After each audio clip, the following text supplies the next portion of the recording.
Selama jutaan tahun, bumi dipenuhi oleh makhluk-makhluk yang sangat luar biasa. Ada burung raksasa yang tidak bisa terbang, predator laut sebesar bus, hingga mamalia berbulu yang berjalan di tengah zaman es. Namun satu persatu, mereka mulai menghilang. Sebagian punah karena perubahan iklim, sebagian lagi karena bencana, dan banyak juga yang hilang karena ulah manusia itu sendiri. Seperti Tasmanian tiger, dodo, dan woolly mammoth. Tapi sekarang, ada ilmuwan yang mencoba melakukan sesuatu yang sebelumnya dianggap mustahil, yaitu mereka ingin menghidupkannya kembali. Konsep ini disebut de-extinction, upaya ilmiah untuk mengembalikan spesies yang sudah punah dengan menggunakan teknologi genetika modern. Dan salah satu proyek paling ambisius saat ini dipimpin oleh perusahaan bioteknologi bernama Colossal Bioscience. Perusahaan ini didirikan oleh ilmuwan genetika dan pengusaha teknologi yang percaya bahwa kepunahan tidak selalu harus bersifat permanen. Menurut mereka, jika kita memiliki cukup data genetik, maka secara teori kita bisa membangun kembali makhluk yang sudah hilang dari bumi. Tapi tentu saja prosesnya tidak sesederhana seperti yang ada di film.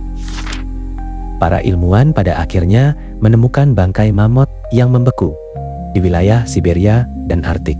Karena suhu yang sangat dingin, jaringan tubuh mereka seringkali masih cukup terawetkan. Dari situlah, ilmuwan kemudian berhasil mengekstrak potongan DNA dari seekor mamut.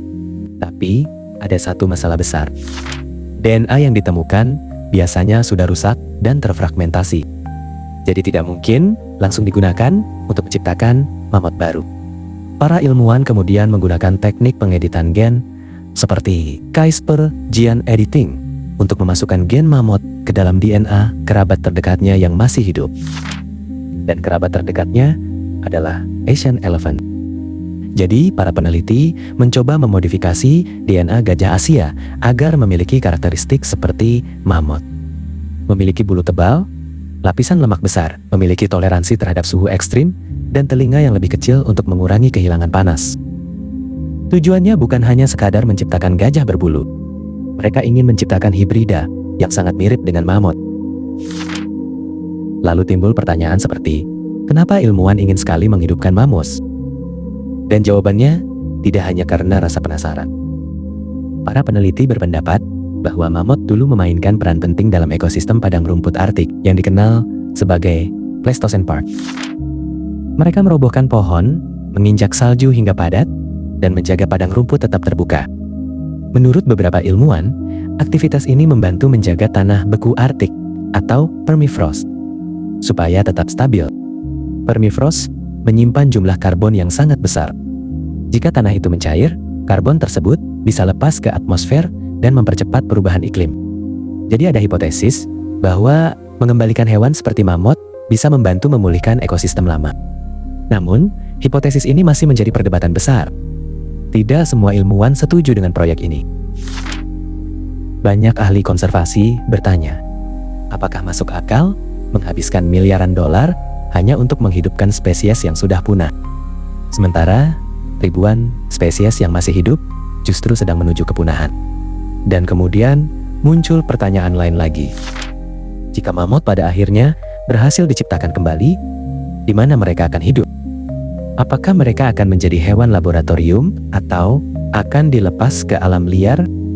Dan yang lebih penting, apakah makhluk yang dihasilkan itu benar seekor mamut?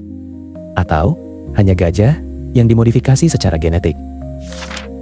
Semua pertanyaan itu sangat beralasan, karena ekosistem adalah sistem yang sangat kompleks. Jika kita memasukkan spesies baru atau bahkan spesies lama ke dalam lingkungan modern, dampaknya bisa sulit untuk diprediksi. Karena itu, beberapa ilmuwan mengingatkan bahwa de-extinction itu bukan sekadar tantangan teknologi, tetapi juga eksperimen ekologis berskala besar. Saat ini, proyek tersebut masih dalam tahap penelitian genetika dan pengembangan embrio. Beberapa peneliti memperkirakan bahwa mamut hibrida pertama mungkin bisa lahir dalam 1 atau 2 dekade ke depan jika semuanya berjalan sesuai rencana. Namun, sains jarang berjalan lurus. Dan mungkin itulah hal yang paling menarik dari cerita ini.